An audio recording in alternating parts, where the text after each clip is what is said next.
semuanya, apa kabar? Pastinya kabar baik, bukan? Bersama saya Romeo Dirk Junior di channel yang spesial membahas tentang video-video apologet Kristen dan video-video kesaksian Kristen yang berasal dari sumber-sumber data yang terpercaya dan valid. Video ini bertujuan hanya ingin mengedukasi penonton tentang apa yang dibahas sesuai judul video. Oke teman-teman sekalian, kali ini kita akan menyaksikan video yang diberi judul Asumsikan, dia katakan bahwa konsekuensi iman yang mengerikan. Saya mau tanya, yang mengerikan itu di mananya? Anda nggak ngerti, Anda nggak paham. Lalu Anda katakan mengerikan. Sebenarnya yang mengerikan itu mulut Anda. Yang mengerikan itu pikiran Anda. Yang mengerikan itu asumsi Anda. Ya, Anda itu lempar batu sembunyi tangan, Uni. Ya. Saudara sekalian, untuk lebih jelasnya silakan menonton video berikut ini sampai selesai sehingga Anda bisa paham dan mengerti apa yang dibahas. Jangan lupa tinggalkan pendapat Anda di kolom komentar. Selamat menonton. Terima kasih. God bless you. Apakah Anda mau memaksakan juga bahwa ruah Elohim artinya Allah adalah ruh atau roh Allah itu sendiri? Tidak masalah. Tapi konsekuensi iman Anda itu mengerikan. Shalom, kita akan membahas satu persatu dari video yang di-stitch oleh Mbak Uni Rifa. Asumsikan, dia katakan bahwa konsekuensi iman yang mengerikan. Saya mau tanya, yang mengerikan itu di mananya? Anda nggak ngerti, Anda nggak paham.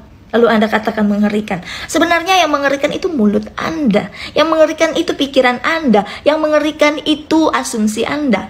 Ya, Anda itu lempar batu sembunyi tangan, Uni. Ya.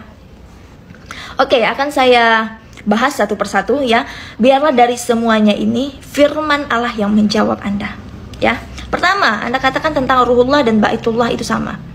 Ruhullah dan Baitullah itu nggak ada sama, beda. Ruhullah itu artinya ruh Allah, Baitullah itu artinya bait atau tempat di mana Allah berdiam diri. Tempat atau rumah, beda. Ruhullah itu ruhnya sendiri, ruh Allah itu sendiri. Yang artinya Allah itu sendiri. Sedangkan tentang Adam dan Yesus itu tidak bisa disamakan, sangat berbeda. Apalagi Paulus sangat berbeda. Anda tidak mengerti konteks, Anda harus mengerti konteks, saudaraku ya. Jadi Adam itu dihembuskan nafas hidup oleh Allah sehingga Adam itu atau manusia pertama itu menjadi makhluk yang hidup, dihembuskan nafas hidup.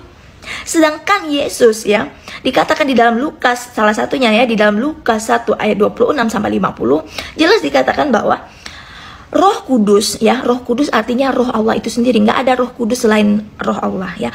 Roh Kudus ya, yang artinya adalah Roh Allah itu sendiri turun masuk ke dalam janin Maria. Ini waktunya nggak cukup. Lanjut ke video yang selanjutnya ya. Shalom, kita akan membahas satu persatu dari video yang di-stitch oleh Mbak Uni Rifa. Pertama dari konteks Adam. Dia katakan yang ada di dalam diri Adam ada Roh Allah. Mengapa Adam tidak disebut Allah juga? Nah, kenapa Adam tidak bisa disebut Allah juga ya? Adam dengan Yesus sangat berbeda ya. Yang ada di dalam diri Adam adalah roh yang diciptakan oleh Allah itu sendiri. Allah menciptakan tiap-tiap roh, tetapi yang ada di dalam diri Adam bukanlah roh Allah, tetapi roh yang diciptakan oleh Allah itu sendiri.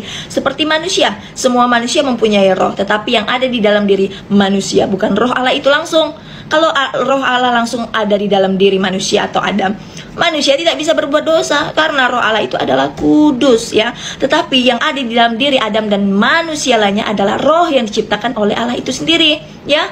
Di Adam di saat penciptaannya dikatakan Allah membentuk Adam dari debu tanah dan menghembuskan nafas hidup ke dalam hidungnya sehingga manusia pertama yaitu Adam menjadi makhluk yang hidup ya.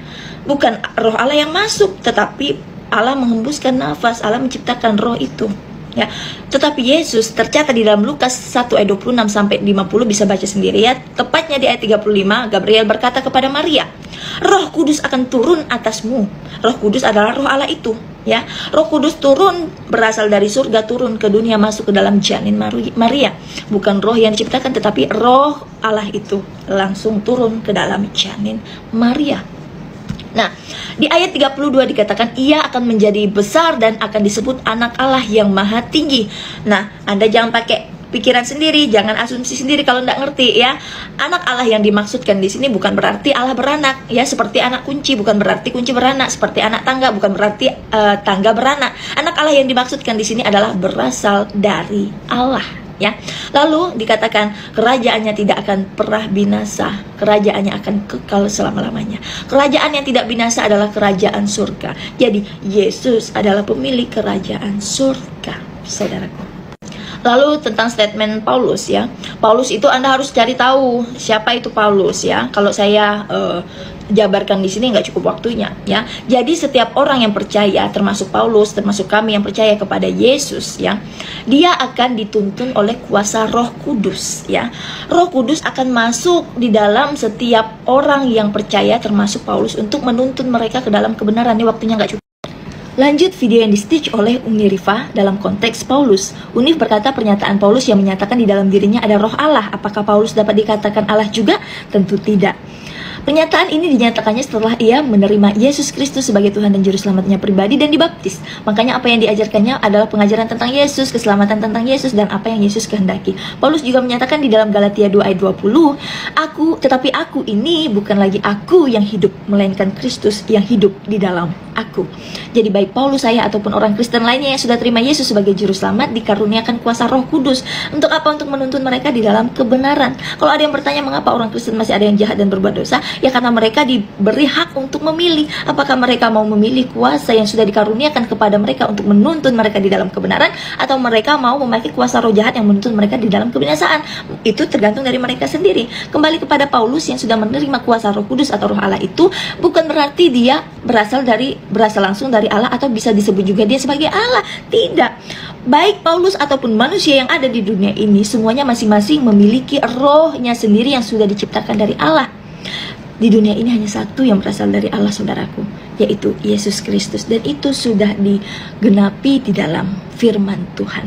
Jadi pernyataan Anda di dalam 1 Samuel 18 ayat 10 tentang roh jahat yang daripada Allah, dan Anda mengatakan itu adalah konsekuensi iman yang mengerikan. Saya hanya mau mengingatkan kepada Anda, berhati-hatilah memakai mulut Anda. Berhati-hatilah untuk berkoar-koar. Berhati-hatilah untuk menyatakan hal yang tidak benar, ya, karena itu akan mendatangkan malapetaka bagi Anda. Kalau Anda tidak bertobat, Anda akan mempertanggungjawabkan itu di hadapan Allah. Ya, tentang roh jahat yang daripada Allah, Anda harus mengerti konteks. Konteks ini tentang Saul, Raja Saul ya. Kalau Anda mau tahu tentang roh jahat itu, Anda dapat melihat dari 1 Raja-Raja 22 ayat 19 sampai 23. Roh jahat yang dimaksud adalah roh jahat itu diizinkan Allah masuk ke dalam diri seseorang karena dia bebal. Konteksnya dalam hal ini Saul itu bebal. Dia itu sudah berkomitmen, berjanji bersumpah kepada Allah untuk tidak melakukan hal yang tidak baik kepada Daud, tetapi dia masih melakukan dan merencanakan pembunuhan kepada Daud. Allah sudah memberikan kesempatan, tetapi dia tidak menerima kesempatan itu. Dan pada akhirnya Allah mengizinkan roh jahat itu masuk ke dalam dirinya. Makanya di dalam Wahyu 22 ayat 11, firman Allah berkata, biarlah orang yang jahat semakin jahat dan cemar semakin cemar. Anda dapat melihat juga di dalam 1 Samuel 16 ayat 13 sampai 14, 19 ayat 6 dan 19 ayat 9. Pembahasan terakhir dari video yang di-stitch oleh Uni Rifa, salah satunya dia membahas dalam 1 Samuel 18 ayat 10, di mana dia meminta saya untuk mengingat di bagian teks tentang roh jahat yang daripada Allah. Dan dia katakan itu adalah konsekuensi iman saya atau iman Kristen yang mengerikan. Betulkah begitu? Tentu tidak ya. Karena dia tidak mengerti firman Tuhan ini ya. Dia mencomot-comot satu ayat padahal dia tidak mengerti, buta sama sekali ya. Jadi Uni Rifa, saya sebelum membaca firman Tuhan, saya selalu berdoa dan meminta tuntunan kuasa roh Allah untuk memberikan saya hikmat yang daripada dia, untuk saya dapat mengerti apa yang dimaksudkannya dari apa yang ada di dalam Taurat ataupun Injil ya. Jadi kalau Anda mau mengartikan segala sesuatu yang dapat menjadi hal yang tidak baik bagi Anda, baik ataupun bagi orang-orang yang setuju kepada Anda ya, lebih baik Anda mencari tahu dulu dengan benar daripada Anda berkoar-koar memfitnah hal yang tidak benar, apalagi menyangkut tentang kebenaran firman Allah ya. Jadi yang dimaksudkan di sini roh jahat yang daripada Allah adalah Allah mengizinkan roh jahat itu masuk ke dalam Saul karena Saul itu bebal. Saul itu sudah bersumpah di hadapan Nabi yang diutus Allah untuk tidak membunuh Daud, untuk tidak berbuat jahat dan lain sebagainya. Tetapi dia tidak melakukan itu. Dia berdusta. Dia diberikan kesempatan berulang kali, tetapi dia tidak memakai kesempatan itu dengan baik, ya, sehingga secara langsung ia menentang Allah.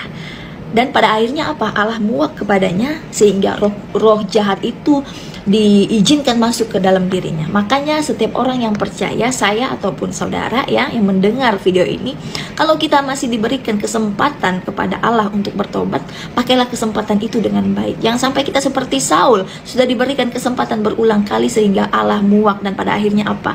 Akan jatuh ke dalam binasaan, ya. Jadi saudaraku Uni Rifa, ya, kalau Anda mengatakan konsekuensi iman kami mengerikan, lebih baik Anda berkoar-koar tentang iman Anda. Ada banyak pertanyaan dalam iman Anda, ya.